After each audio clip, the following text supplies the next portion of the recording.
Shalom saudara, hari ini kita akan kembali belajar dari Mazmur 110.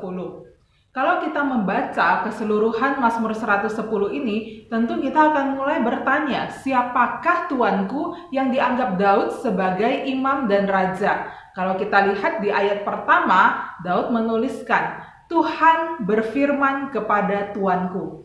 Siapakah Tuanku ini? Ayat-ayat di dalam Mazmur ini merupakan ayat yang paling sering dikutip dalam Perjanjian Baru.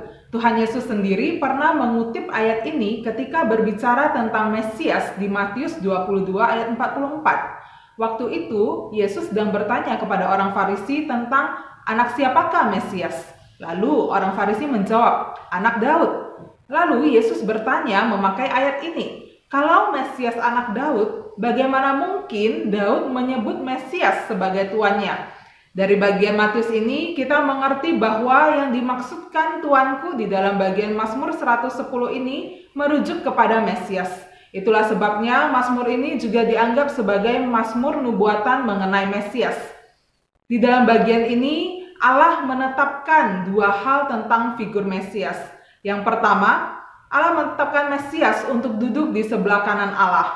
Dalam budaya Timur dekat kuno, ketika seseorang ditempatkan untuk duduk di sebelah kanan seorang raja atau penguasa, artinya penguasa tersebut berbagi kekuasaan dengan orang yang duduk di sebelah kanannya.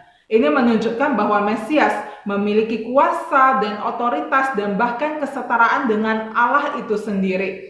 Dan yang kedua, di ayat keempat, Allah telah menetapkan Mesias sebagai imam untuk selama-lamanya menurut Melkisedek. Apa maksudnya?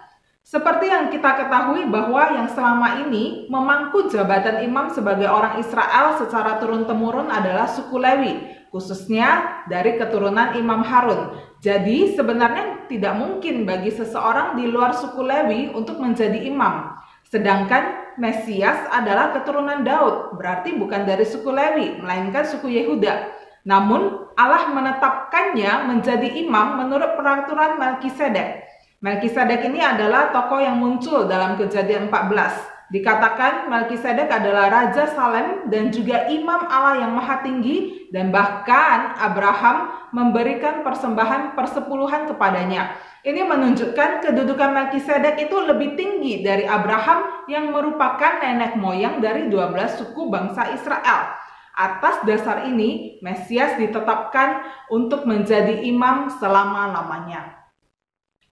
Bapak Ibu saudara-saudari yang terkasih, lalu apa relevansinya Mazmur 110 ini di dalam kehidupan kita sehari-hari?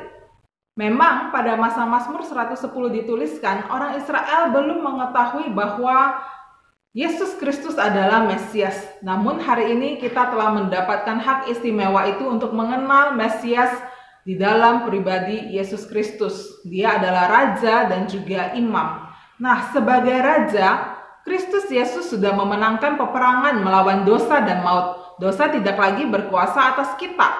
Semua musuh-musuh sudah diletakkan di bawah kaki Yesus.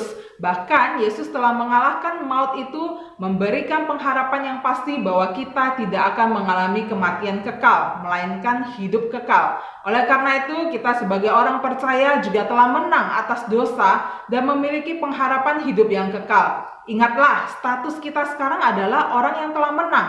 Mari kita tidak lagi membiarkan dosa menggoda dan menguasai hidup kita, serta hidup penuh pengharapan di dalamnya. Dan sebagai imam besar, Kristus bukanlah imam besar yang tidak dapat turut merasakan kelemahan-kelemahan kita. Saudara, Kristus tahu, mengerti, dan memahami sepenuhnya segala kelemahan-kelemahan kita. Dia tahu bagaimana hebatnya penderitaan dan kesulitan manusia. Oleh karena itu, di tengah pergumulan kita, mari kita juga berani datang di hadapannya karena Dia imam besar kita yang mempedulikan kita. Oleh karena itu, mari kita dengan berani datang di hadapannya karena Yesus adalah imam besar kita yang mengetahui kelemahan kita, karena Dia adalah imam besar kita yang mempedulikan setiap detail hidup kita. Amin. Tuhan berkati. Tuhan, pengorbanan Dia, karya terbesar dalam hidupku, pengorbananmu yang selamatkanku. Engkaulah harta yang tak ternilai.